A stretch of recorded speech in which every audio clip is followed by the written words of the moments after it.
Teori belajar konektivistik.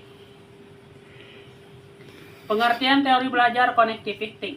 Teori belajar konektivistik adalah teori yang menekankan pentingnya proses mental, internal, dan memahami bagaimana seorang pelajar.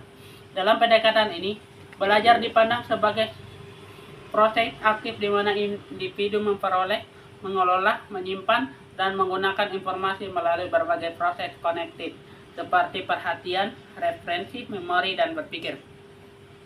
Tokoh utama penemu teori konektivistik. Teori konektivistik menurut John Piaget menyatakan bahwa perkembangan konektif anak terjadi melalui tahapan-tahapan yang berbeda dan sistematis, serta dipengaruhi oleh interaksi dan lingkungan dan proses mental yang aktif.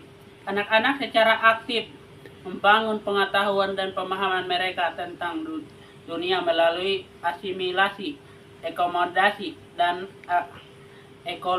ekolibrasi. Teori konektivistik menurut Jomer Brunner berbunyi bahwa proses belajar dan perkembangan konektif melibatkan 3 tahapan. Ekanaktif, belajar melalui tindakan. Ikonik, belajar melalui visualisasi. Dan simbolik, belajar melalui simbol atau konsep. Brunner menekankan bahwa pembelajaran harus dirancang sedemikian rupa hingga siswa dapat secara aktif terlibat dalam proses penemukan dan pembangunan pengetahuan. Teori konektivistik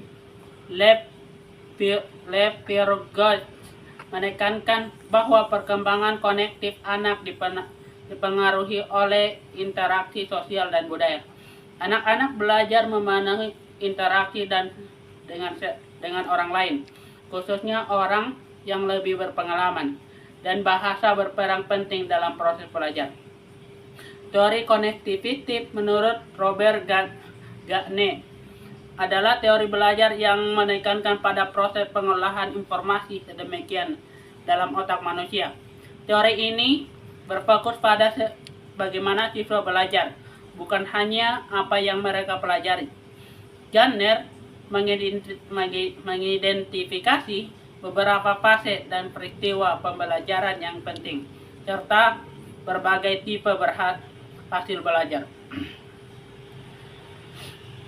Prinsip teori konektivistik. Belajar sebagai proses aktif.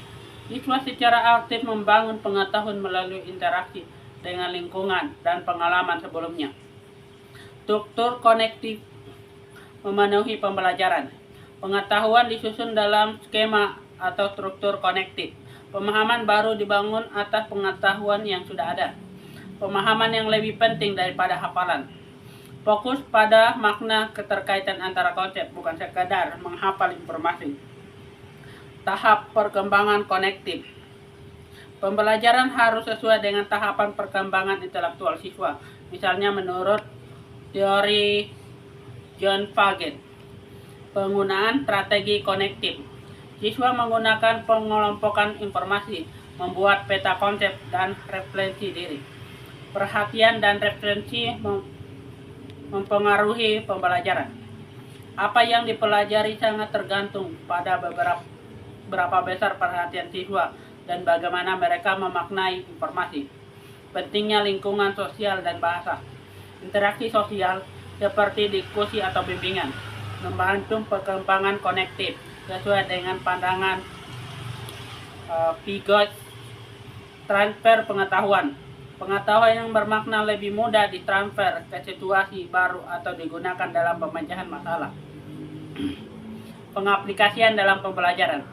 Teori harus mampu menghubungkan antara hal yang sekarang dengan bagaimana menghasilkan hal tersebut. Teori pembelajaran dengan pasti terjadi, namun teori pembelajaran hanya bimbingan apa yang harus dilakukan menghasilkan hal tersebut. Ada 3 hal yang terkait dengan teori pembelajaran. 1. Teori pembelajaran harus memperhatikan terhadap banyaknya kecenderungan cara belajar siswa, dan cenderungan ini sudah dimiliki siswa jauh sebelum ia masuk sekolah. Teori 2. Teori ini juga terkait dengan adanya struktur pengetahuan. Ada 3 hal yang terkait dengan struktur pengetahuan. 1. Struktur pengetahuan harus mampu menyederhanakan suatu informasi yang luas. 2. Struktur pengetahuan harus mampu membawa siswa pada hal-hal yang baru, melebihi informasi yang telah dijelaskan. 3. Struktur pengetahuan harus mampu meluaskan cakrawala berpikir siswa, mengkomunikasikannya dengan ilmu-ilmu lain. Teori pengetahuan juga harus terkait dengan hubungan optimal. Seorang guru harus mampu mencari hubungan yang mudah tergantung suatu yang akan diajarkan agar murid lebih mudah menangkap informasi tersebut. Kesimpulan, teori belajar konektivistik menekankan bahwa belajar merupakan proses mental aktif yang melibatkan pemahaman, pengelolaan, dan penyimpangan informasi. Berbeda dengan pendekatan behavioristik yang hanya melibat perubahan perilaku luar. Teori ini memandang bahwa proses berpikir internal sangat penting membentuk pengetahuan dan keterampilan. Dalam konteks pendidikan, teori konektivistik mendorong pembelajar yang bermakna, menyesuaikan dengan tahapan perkembangan kognitif siswa, melibatkan guru sebagai fasilitator dalam membimbing proses berpikir. Dengan demikian, teori ini sangat relevan untuk menciptakan pembelajaran yang mendalam dan berpusat pada pemahaman konsep, bukan sekadar hafalan. Baik,